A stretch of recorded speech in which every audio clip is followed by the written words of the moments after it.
Everyone, आज हम संस्कृत का सप्तम पाठ का पार्ट 3 कवर करेंगे। पार्ट 2 चैनल पर अपलोड है, पार्ट 1 और पार्ट 2 दोनों। ठीक है, ये वीडियो पार्ट 3 है और इसमें आपका चैप्टर कंप्लीट भी हो जाएगा। जो भी आपकी क्वेरीज हों वो आप लोग इसमें और कमेंट कर देना, तो मैं इसके लिए एक और वीडियो ला दूंगी जिसमें आपकी सारी क्वेरीज कंप्लीट हो जाएंगी। ठीक है, चलिए स्टार्ट करें। ये यहाँ तक आपका पार्ट 1 हमने यहाँ तक करवाया था। देखिए पार्ट 1 ये हो गया, ये हो गया। पार्ट 1 हमने यहाँ तक करवाया था आपको, यहाँ तक। ठीक है, यहाँ से आपका स्टार्ट हुआ था, यहाँ से आपका स्टार्ट हुआ था पार्ट 2। यहाँ से आपका पार्ट 2 स्टार्ट हुआ था जिसमें हमने क्वेश्चन आंसर कवर किए थे। ठीक है, अब पार्ट 3 पे हमने यहाँ तक पढ़ लिया था। यहाँ तक हम पढ़ के आए थे पार्ट 3 में। ठीक है, पार्ट 2 में, सॉरी पार्ट 2 हमने यहाँ तक कंप्लीट करवाया था आपका। आप देख लीजिए, चैनल पर वीडियो अपलोड है। ठीक है, यहाँ पर हमने पार्ट 2 करवाया था। अब हम पार्ट 3 करेंगे जिसमें आपका पूरा चैप्टर कंप्लीट हो जाएगा। ये है, यहाँ से हम पार्ट 3 अब कंप्लीट करवाएंगे। ठीक है, चलिए स्टार्ट करें। आ जाइए सब लोग। क्वेश्चन है आपका ये भोजनशालायां की किम अस्ति। भोजनशाला, जो भोजनशाला होती है खाने की, जो खाने की, जैसे किसी स्कूल में खाने का वो बनाया जाता है कमरा जिसमें खाना बनता है, तो इति उसमें क्या है, इति पंचाबी वाक्य लिखन्तु। उसमें क्या क्या है, इसके लिए 5 वाक्य लिखने हैं हमें। ठीक है, जैसे कि हमें पता है कि भोजनशालायां पाचका अस्ति। ठीक है, अब इसमें सूचक दिए कि ये चीजें हमें लिखना है शब्द में। ठीक है, पात्रम, जिसमें खाना बनाएंगे, हम भोजन बनाएंगे तो पात्र होगा।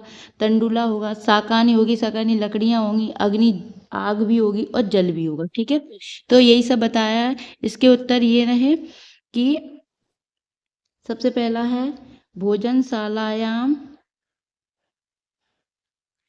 पात्रम अस्ति, भोजनशालायाम अग्निः अस्ति, भोजनशालायां जलम अस्ति, भोजनशालायां तंडुला सन्ति और भोजनशालायां शाकानि सन्ति। ठीक है, ये सब लिखा हुआ है, आप लोग लिख लीजिए। लिख लिया ना? चलिए आगे चलें। अगला क्वेश्चन है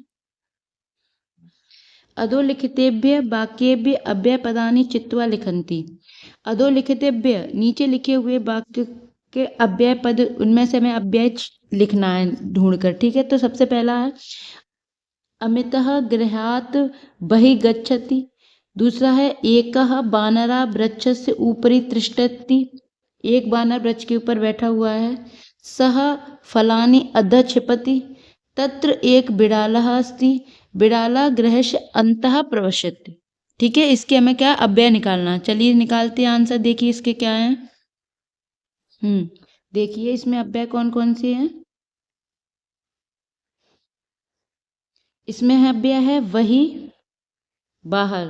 ठीक है, इसमें है ऊपरी माने ऊपर, इसमें है अधः, इसमें है तत्र एक बिडाला अस्ति, इसमें है, देखो इसमें था अपना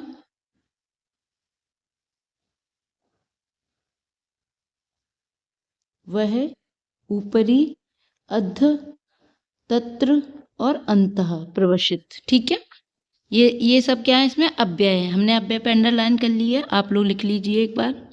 इनमें से अव्यय ढूंढ के लिखना था, बाकी दिए हुए थे हमें। आगे चलें। अगला क्वेश्चन है उदाहरणानुसार, उदाहरण के अनुसार कहाँ कुत्र अस्ति कुत्र नास्ति, कहाँ क्या है कहाँ नहीं है, इति लिखन्ति, ये लिखना है। तो जैसे सिंह है, सिंह माने होता है शेर।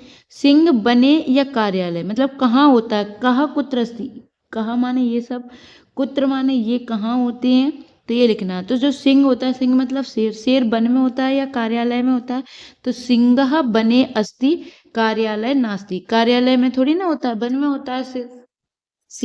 अब जैसे छात्रा दिया, तो छात्रा आकाशे नास्ति, छात्र आकाश में होते क्या, नहीं होते ना, तो छात्र कहाँ होते, विद्यालय अस्ति।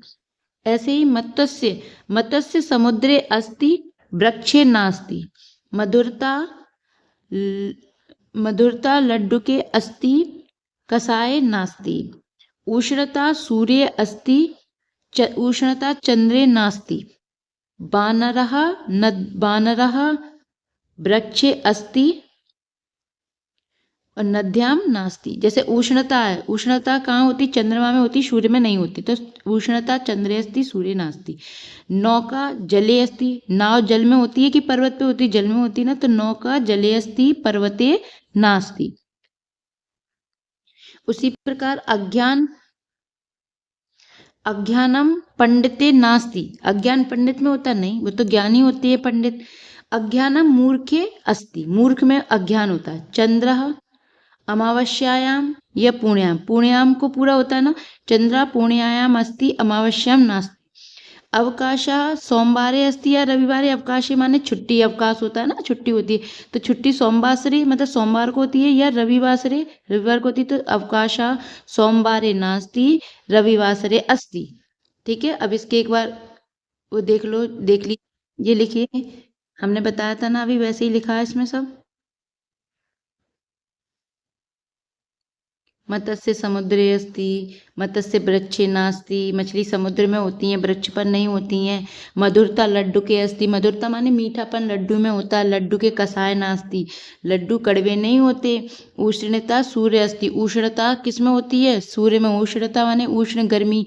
चंद्रे नास्ति। चंद्रमा में नहीं होती है। बानरे वृक्षे अस्ति। बानर वृक्ष पर रहते हैं। नद्याम नास्ति। नदी में नहीं रहते। नौका जले अस्ति। नाव जल में होती है। पर्वते नास्ति। पर्वत पर नहीं होती है। ठीक है, अगला अभी बताया था अज्ञानम पंडिते नास्ति मूर्खे अस्ति। चंद्र पूर्णिमायाम अस्ति अमावस्याम नास्ति। अवकाश रविवासरे अस्ति। अवकाश रविवार को होता है, सोमवासरे नास्ति। ठीक है, लिख लिया आपने। चलिए आगे चलें। अब ये योग्यता विस्तार दिया है आपको। एतत् गीत माने यह गीत, ये नीचे गीत दिया है। सर्वे अपि मिलित्वा, सब लोग मिलकर पठन्तु आलपन्तु च, पढ़ना और करना। ठीक है, मार्जल रे मार्जल कुत्र गतोऽसि त्वम् अत्रैवास्मि आगतोऽस्मि राजगृहादेवं। मार्जल रे मार्जल किं दृष्टं तत्र ताव दीर्घ मूषक पुत्रः न ही दृष्टो अन्यत्र। ठीक है, ये गीत दिया है, इसको सबको मिलकर पढ़ना है। क्या, एक बार और करती हूं मैं। मार्जला रे मार्जल कुत्र गतोऽसि त्वम् अत्रैवास्मि आगतोऽस्मि राजगृहादेवम्। मार्जल रे मार्जल किम दृष्टम तत्र ताव दीर्घः मूषक पुत्रः न ही दृष्टो अन्यत्र। ठीक है, आगे दिया है प्रश्न।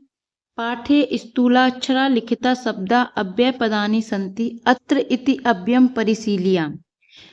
पाठे स्थूलाक्षर लिखिते शब्द अव्ययपदानि सन्ति, इनमें है अत्र इति अव्यय परिशील्यम। पहला दिया अत्र बालक अस्ति, अत्र बालकः अस्ति, ये दो शब्द दिए। ठीक है, बालकः अस्ति और बालकाः सन्ति।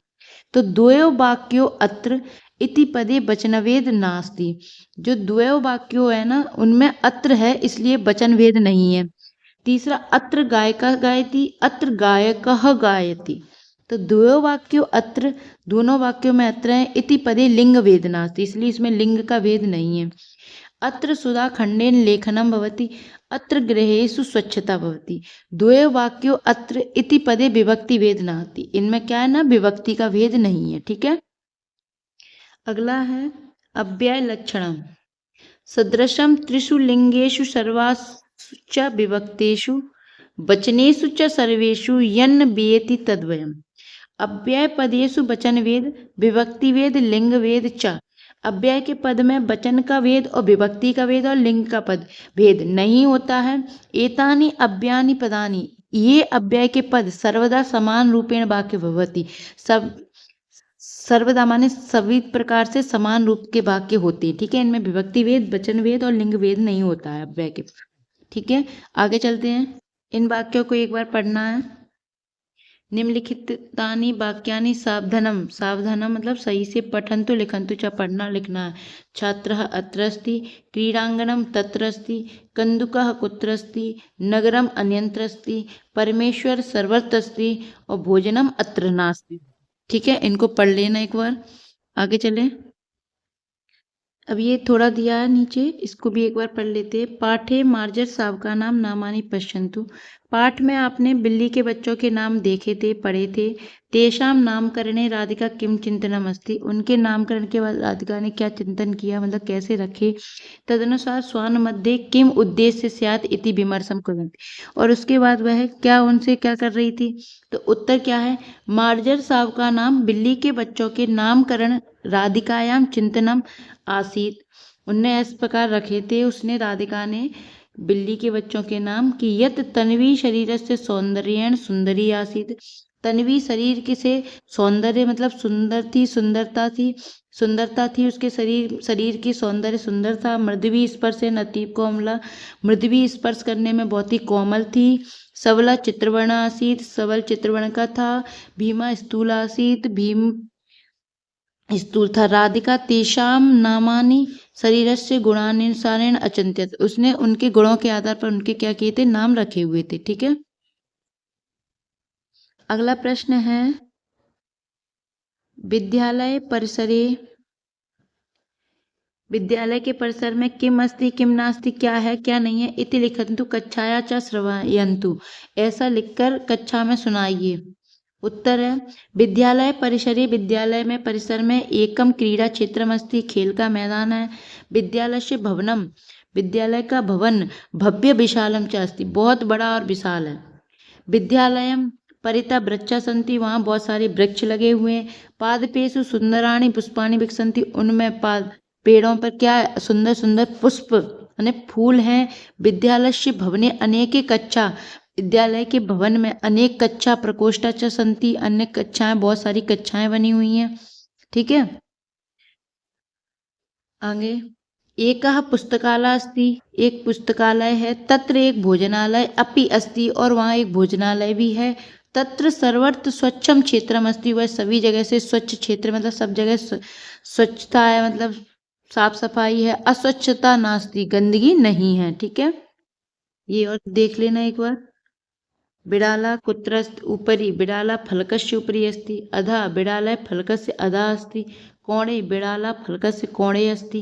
केंद्रे बिडाला आसनस्य केंद्रे अस्ति। ये आपकी सब चैप्टर में, आपकी जब आप चैप्टर पढ़ोगे ना, तो सबसे लास्ट में आपको एक चित्र दिखाई देगा, है ना, तो ये उसका है आंसर। समीपे बिडाला पेटिकाया समीपे अस्ति, बिडाल दूरे बिडाला पेटिकाया दूरे अस्ति, वो पेटी से कहाँ है, दूर है। ठीक है, ये सब आपको दिखेगा।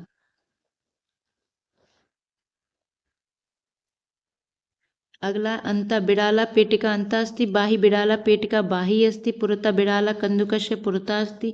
पृष्ठता पीछे, पृष्ठता दक्षिणता दक्षिण दिशा में, वामता वाम दिशा में। ठीक है, पढ़ लो। ऊपरी, ऊपरी माने ऊपर, ऊपर माने ऊपरी में, ऊपरी मीन्स ऊपर। अधा नीचे, कोणे कोण पर मतलब केंद्र में बीच में, समीप पास, दूर दूरे दूर, अंतः। ठीक है, ये सब लिखना आपको, याद करना। ओके, ये चित्र दिया है आपको, है ना, देख लेना आप सब। ठीक है, ये चित्र दिया है, इसका आंसर था। चलिए, तो आपका चैप्टर कंप्लीट होता है। आप सब लोग अच्छे से पढ़ लेना इस चैप्टर को, और जो भी क्वेरी हो और आप लोग कमेंट बॉक्स में लिख देना। ठीक है, इसके कुछ क्वेश्चन आंसर और बचे हुए हैं जो चैप्टर में नहीं है, अलग से करवाएंगे हम। ठीक है, जो आपके एग्जाम में आ सकते हैं, इसलिए आप पहले इस चैप्टर को कंप्लीट कर लीजिए। उसके बाद नेक्स्ट वीडियो में हम उसका अलग से जो भी क्वेश्चन आंसर होंगे वो हम कंप्लीट करवा देंगे आपके। ठीक है, चलिए वीडियो को लाइक करें, मिलते हैं नेक्स्ट वीडियो में।